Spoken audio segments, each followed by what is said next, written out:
So this video here is I'm showing you guys how I paint rainbow trout, and I guess I'm using a holographic bait here, but you can use anything, and if you do, just start with the painting the whole bait white with the base coat. I like to use just transparent white for a base coat, and it seems to work just fine. Like in this video here with the holographic, I'm just painting the top and bottom to kind of blend in where that holographic paper um, it doesn't cover the top and bottom. So just kind of, if you do use holographic bait, just kind of blend out that top and bottom and try not to get much on the sides. That way you don't cover up the foil so much and the paint will still come through.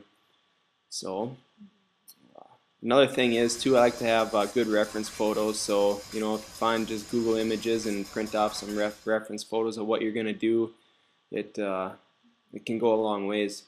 So here I'm just starting out. I got this light brown. I think that it's a wicked color, the sepia, and just kind of hitting the top a little bit, and a little bit down the sides.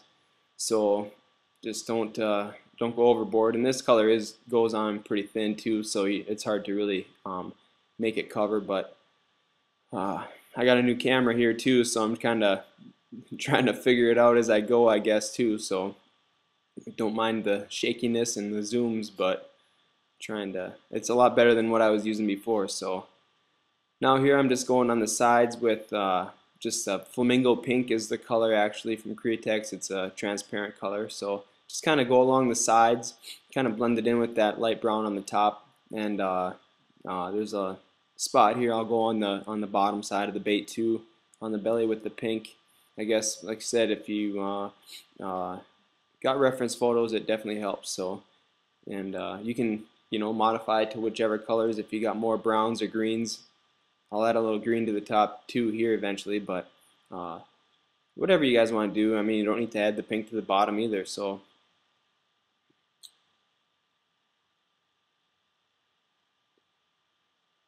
yeah, and when painting along the sides, they're just it's good to if you want to kind of go past the front and the tail of the bait. That way you don't have any stop marks, as you will, like splatter, I guess, from letting go of the trigger of the airbrush. So it works out good if you just go past, and that's where you release or actually press down on the air. So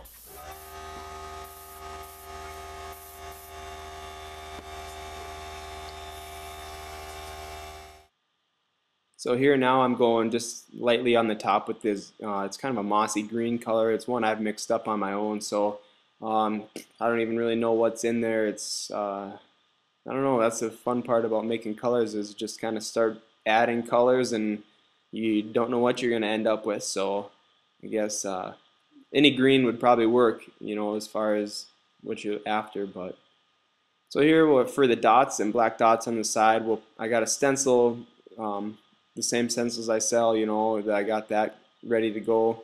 We'll just drill some holes in it, and there's a good close-up of the stencil, and the detail I get out of the stencil, I guess, is it fits right on the bait perfectly. So if you're gonna drill holes in the stencil, drill it from the inside out. That way you're kind of left with a burr or the sharp edge, I guess, and that's on the outside of the stencil. Then we'll kind of go through and kind of take off the high spots with a razor blade and then sand it down too. Is what I'll do right now with, kind of with a razor blade here, and just kind of take off the high spots from where it drilled through. And yeah, there we go. Do that and then sand it, and then hit the inside too, in case there's anything that got drugged through and there's sharp edges on the inside. You don't want to have anything sharp on the inside of your stencil that you're going to be putting against your freshly painted, your bait. But obviously you're going to heat set all your paint colors in between every coat, every layer of paint, but still you don't want to be scratching it up if you don't have to. So yeah, and then here I got everything all polished up there, all the burrs taken care of, and I just got black. I'll shoot through the one side, and obviously with the stencils I have, you're gonna have to make one for each side, which is kind of no big deal, I guess, for me. But just draw it on there if you need to, and try to match it up the best as you can with the other side. So just kind of painting through here with black and making sure I hit all them dots evenly, and then just I don't dry it. I just pull it off carefully so I don't try to mess it around as I pull it off, just straight off as best you can, and then heat set it with your blow dryer or whatever. Because if you do try to heat set it with the stencil on there, you're gonna start melting your stencil and it won't fit anymore, or as good, I guess. So and it's hard to, I don't know if you can get them back to the way they're supposed to really fit. So here I'm just doing the other side, and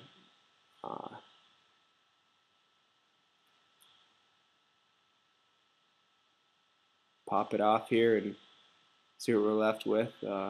Hard trying to work around the camera. So now that the top there, since there's not much stencil up on top, I could have probably got a little closer to the top, I guess, after doing it. But here, the stippling effect, I guess, is just kind of loading up the needle with paint with low air pressure, and just kind of pulling the trigger back and tapping it, not really giving it, pressing down, kind of just flicking the paint on there, if you will. And if this doesn't work for you, you can also just dip a paintbrush in paint and kind of flick it on there with your thumb or finger or whatever too. Works out well. But basically that there is the product there. Once we're get it all clear coated and put some eyes and hooks on it, and it's done. But thanks for watching, guys, and let me know if you have any other questions.